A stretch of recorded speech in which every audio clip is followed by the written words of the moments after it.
Recording in progress.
intention of killing someone, but their careless actions result in death. Involuntary manslaughter is a felony here in Michigan, punishable by up to 15 years in prison and a fine of up to $7,500.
Your Honor, calling People v. Jennifer Crumbley, case number 22279-990 at Page.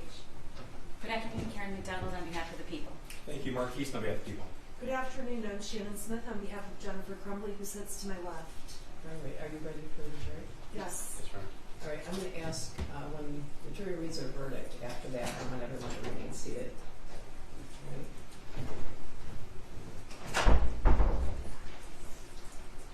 Judge, do you want us to stay standing or It's up to you. It's up to you. I really want the audience to stay seated after when the verdict's read and after that. And after that. It doesn't matter. She can stand. Okay. Do you want us to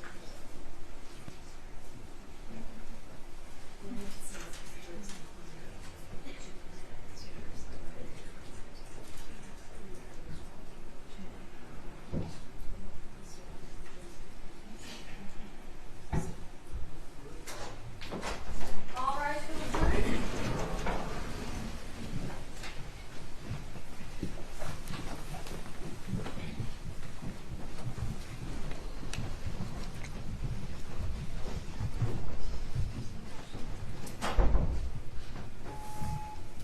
Good afternoon, you may be seated. Ladies and gentlemen, I've been informed that you got a verdict. Is that correct? That is correct. Are you the court person? I am. Could you please read your verdict? Individually? Sure. Okay. On count 1 of involuntary manslaughter as to Madison Baldwin, we find the defendant guilty of involuntary manslaughter. On count 2 of involuntary manslaughter in regards to Tate Muir, we find the defendant guilty of involuntary manslaughter. On count 3, as to involuntary manslaughter regarding Hannah St. Juliana, we find the defendant guilty of involuntary manslaughter. And in count 4 of involuntary manslaughter against Justin Schilling, we find the defendant guilty of involuntary manslaughter. Thank you for a moment. You can be seated. And I'm going to ask Ms. Williams to hold the jury. Juror in seat number 1, was that and is that your verdict? It is. Juror in seat number 2, was that and is that your verdict? Yes. Juror in seat number 3, was that and is that your verdict? Yes. Juror in seat number 5, was that and is that your verdict? Yes. Juror in seat number 6, was that and is that your verdict? Yes. Juror in seat number 7, was that and is that your verdict? Yes. Juror in seat number 8, was that and is that your verdict? Yes. Juror in seat number 11, was that and is that your verdict? Yes. Juror in seat number 12, was that and is that your verdict? Yes. Juror in seat number 13, was that and is that your verdict? Yes. Juror in seat number 14, was that and is that your verdict? Yes. Juror in seat number 16, was that and is that your verdict? Yes. Thank you very much, ladies and gentlemen. We all know that this is one of the hardest things you've ever done. I'm going to ask you to return to the jury room. The 2 remaining alternates are also going to join you, and I'll be with you in a few minutes. Thank you. Thank you. All rise for the jury.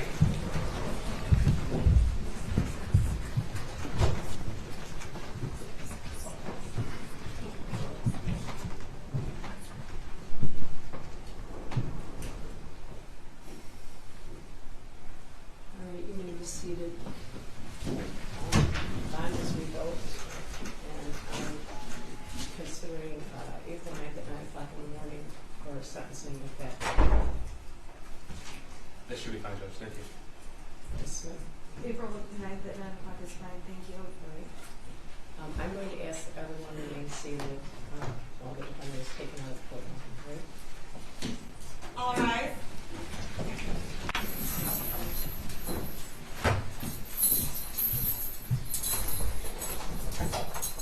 You may be seated.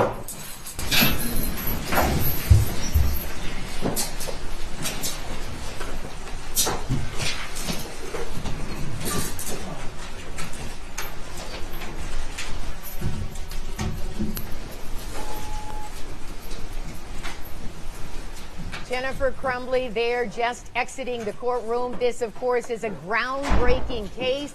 We just heard the verdict read aloud in court for Jennifer Crumbley, guilty on all 4 counts of involuntary manslaughter. She is facing potentially 15 years behind bars.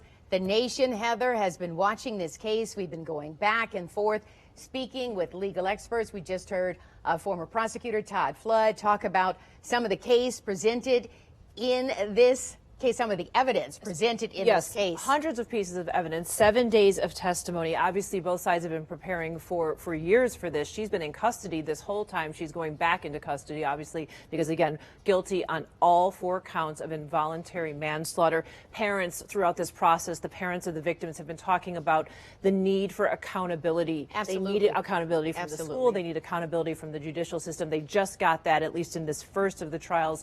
The shooter obviously sentenced already, and now we'll find out how many years Jennifer Crumbley will be facing with this guilty verdict. Potentially 15 years behind bars. Joining us now is former Wayne County Circuit Court Chief Judge Timothy Kinney. Judge Kinney, thank you so much for joining us today. You just heard guilty on all 4 counts. Just give us your reaction. I don't know if you've been following this case very closely, but people have said back and forth, maybe she would be found guilty, maybe she wouldn't, but this certainly sets a precedent for any parent out there listening. And if their kid is in trouble, whether they have mental health issues or not, you have to pay attention. What are your thoughts? Well, certainly it is an unprecedented case and charges that have been brought in this particular case. And for those of us who are parents and have raised children through those challenging teenage years, we recognize that there are things that our teenage kids don't always share with us and can be concerning. But I think in this particular case, we shouldn't lose sight of the fact that this case, I think, was driven in great respect with the fact specifics of the background. And particularly, I think what was compelling was the way that Jennifer Crumbley handled that school meeting the day of the shooting. I mean, with all of this concern about the mental health issues and his having a gun and the drawing, to then have an 11 or 12-minute meeting with school officials and then say, I've got to go back to work, I think is pretty strong evidence to indicate that it's reflective that Jennifer Crumbley blew through a lot of red lights that she should have been aware of. And to think that she is, her son. and to think that they are the ones who purchased the gun for their son. She was at the shooting range with her son. From all accounts, this young man was crying out for help, and he just didn't get the help that he needed, as we saw in court. Yes, and I think, and circling back to one of the comments that was made earlier before the verdict when you were interviewing Todd Flood, the notion of the value of the defendant testifying, you know, was she going to help her case or not? From my perspective as a former judge, I would say, first of all, juries don't like it when someone, either the victim or the defendant, gets on the stand and lies and presents a story that is not very believable. And I think to characterize herself as a hyper-vigilant parent, the surrounding evidence and facts belied that, I think. And I think that that does not help her any in terms of trying to raise the issue of reasonable doubt when you portray yourself in a way that is simply untrue, and the jury sees through that. Judge, do you have any sense of what this sentence will look like for Jennifer Crumbley? How many years she could get? I mean, we know the maximum, but we also know there's been sentencing reform. So can you give us some insight on that? Sure. Well, there will be, you know, sentencing guidelines that will be prepared with regards to not only this particular offense, but also Jennifer Crumbley's background. But I think just as this is an unprecedented trial, the sentencing is going to present unprecedented issues as well.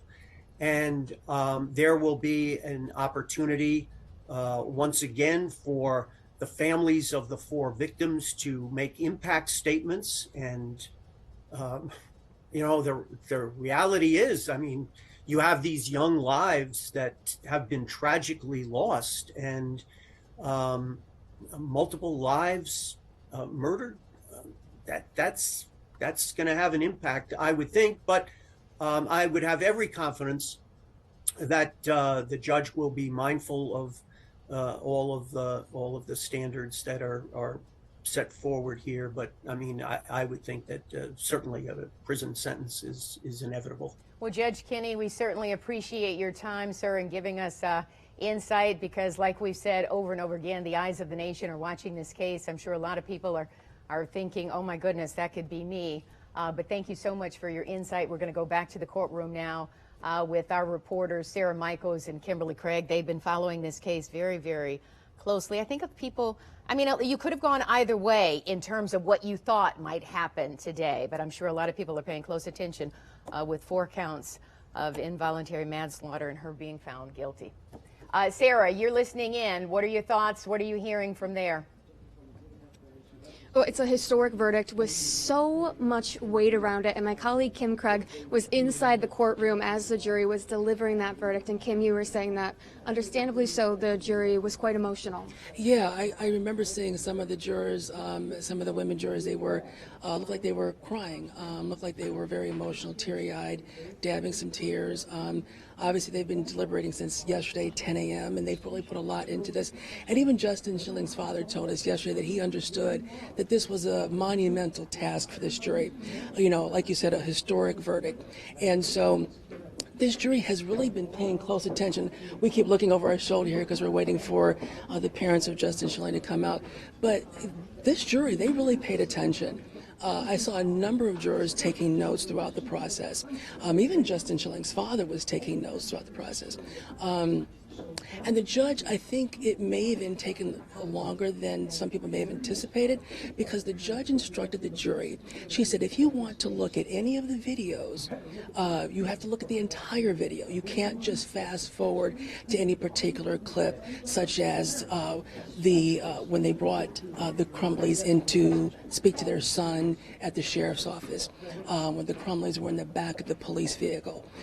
They had to look at all of it. So that took time, I'm sure. And obviously you want to get it right. Everything was, the foundation was the same for every count, but there was only one charge in this. So if they found her guilty on one for Tate, then it would be guilty also for Madison, as for Hannah, as for Justin, because the foundation, it was 4 counts, but it was the same charge. And so they took their time, even though, you know, there weren't a lot of charges, there was still a lot to weigh in this case. And you talk about the parents of Justin Schilling. We did see them leave the courtroom just before you were able to come out. And Craig Schilling told us no comment for this time. They are the parents of Justin Schilling, who is known for just being the most kind student. Absolutely. And them telling us that they know that their son Justin would have been a friend to the shooter. Yesterday, something that stood out to me was when Craig Schilling said that every parent in America should be watching this, because the verdict that we get today could impact future children. It will impact future children, very likely. I'm wondering, too, were you able to see Jennifer Crumbley inside of the courtroom? Yeah, she seemed like, almost like she took a little, like a jerk, like she was shocked. You know, some may say she should have been shocked, some may say she should not have been shocked, but she certainly seemed surprised. And we're not going to get the chance to talk to the attorneys. As you know, we won't be hearing from the defense attorney. We won't be hearing from the prosecutor because of the gag order in the case. And so, James Crumbley is still coming up, her husband, Jennifer Crumbley's husband. He's coming up for trial in March. And so there's going to be no interviews and no communication to the media outside of what's presented in motions and things like that and what we see in court from either side. Was there anything else in the courtroom when that verdict was delivered, the atmosphere in there, that stood out to you? You know what, I have to say, even a lot of the journalists that were sitting there, you know, we've been there for days. As soon as, and it was a very relaxed atmosphere prior to hearing that there was a verdict, but once we heard that there was a verdict, it was like everybody just kind of like, you know, just like, it was a tense moment, you know, because, you know, this is something that the entire community, not just us journalists, you know, we're just here as the eyes and ears of the community, and to bring that information back to them. But it was almost like, you know, we're all part of this community, you know, and so just like people were probably, you know, at home, at their office, on their tablets and cell phones, waiting to see what happened, you know, we were in there just the same way. We have no insight and no heads up as to what their verdict is going to be. So, you know, and I think at this point, you know, I'm sure there likely will be an appeal, but, you know, like a lot of folks will say, you have to respect the jury's decision. Sarah, I don't mean to Talk interrupt about you, Jennifer Crumbley. Hey, Go ahead, Sarah? Sarah? Yes. We do want to ask Yes. Kim one question from being inside the court. Heather, go ahead. Yeah, as we know from past trials, I mean, being inside the courtroom is a totally different experience than those of us that are watching it come in online. And Kim, you were there for so many of the days. Share with us what that was like and some of the differences and nuances you probably noticed that we didn't get to see as it was fed into all of our newsrooms and onto all of our laptops and televisions. Yeah, you know, there's just a certain feeling when you're there and you're present, when you're watching this. And I will have to say the most impactful moment was when they were playing the surveillance video of the shooting. It's something we couldn't show, and the judge instructed us not to even show it. But so when you're seeing it there in the courtroom with the jury, it was tough. You really, you know, they're not just the emotions of what has happened, but, you know, your sense and your heartbreak for these families having to relive this for those that have seen that video. And it just, it makes it more real. There's still a buffer even for us in media, you know, when we're covering a case. But when you see it happening, it's tough. It really is tough.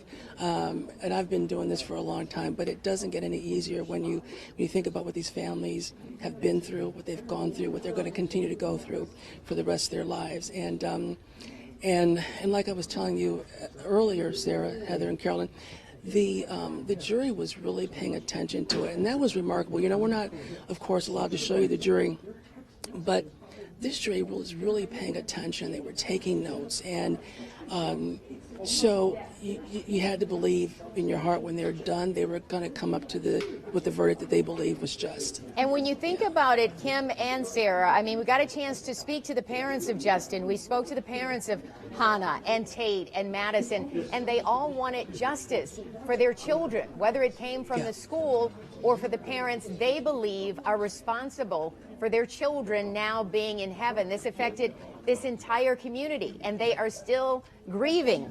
Kim, you talked about Justin Schilling's father sitting there taking notes, but also crying in that courtroom along with some of the women on that jury. This has affected everyone.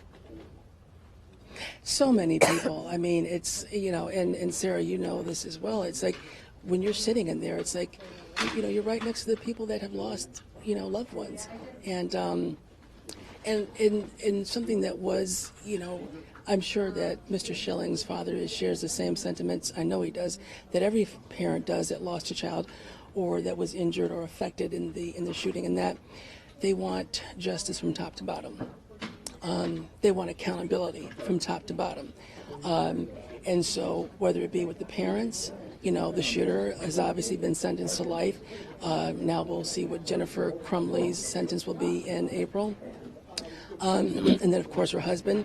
But then, you know, there are so many people that feel like the school has some responsibility. And, you know, and that can be argued for another day. And I know there are attorneys and people that have much more information on that than I do. But they want accountability. Who knew what, when, who could have stopped any of this from happening before it did. Yes, indeed they do. And Kim and Sarah, you all have done a great job being our eyes and ears there in the courtroom. Yes, it's been a very long trial in the sense of having to go through this for the last 7 days, watching all the evidence come in, watching the witnesses go through all of the testimony, and then, of course, watching the jurors' reaction. But once again, 4 counts of guilty. Jennifer Crumbley will be facing a lengthy prison term. We do want to go back to former prosecutor Todd Flood. He is, I believe, on the phone because we do want to get his reaction. We spoke to him before the verdict was read. Todd, are you with us? I am. Oh, so guilty on all 4 counts of involuntary manslaughter. I know the parents of Justin, Hannah, Tate, and Madison were listening closely. As parents all over this country, I'm sure we're listening to this verdict and taking notice. What is your reaction? Hopefully there's some closure for the family, some mercy that, they can rest in. This is a case when you're in that situation. It's so emotional. It's so difficult to go through, and my heart, like everyone else, goes out to the family. Oh, yeah. I candidly think that the fact that this is a guilty verdict should not be a surprise. And one of the best judges in our country you just had on, Tim Kenny, who said this was based on, in his belief, on facts. Although, it's landmark because we've never had a mass shooting manslaughter case held to a parent. We've had parents in the past that have had convictions based on leaving a gun out and a child using the gun. We just had one in South Carolina. So that is not novel in and of itself because you can see you have a job to do, a duty to uphold when you have a deadly weapon. So I'm not surprised by the verdict. I thought the facts were there. I thought the prosecution laid out the facts, and starting back from that day of November 30th, it's a great analogy. How many red lights do you have to go through before you can say you actually did something? To me, it was clear the defendant did nothing. It was almost abandonment to some degree. That being said, I think the guidelines in this case, the sentencing guidelines in this case, I think the top end is 58 months. But guidelines in the state of Michigan, as Judge Kenny alluded to, they're advisory. So I would imagine the max she can get is 2/3 of the top number, so it would be 10 to 15. And if that were the case, if she got 10 to 15, she would have to go through the parole board to get out. Todd, I want to ask you a question, though. I want to ask you a question. I know what she's looking at. We're looking ahead, though, to James Crumbley. What are his attorneys thinking now? Because if his wife was just found guilty on all 4 counts, and she basically sat in that seat and said, "No, I didn't handle the gun. That was my husband who handled the gun." She almost tried to lay blame at his feet. So, what are his attorneys thinking going forward? Exactly what not to do in this defense, but I think it's a roadmap for him. And I think you can glom onto 2 things that came out. How did he get the gun? Where was the gun specifically located? How was it that he had access to the bullets?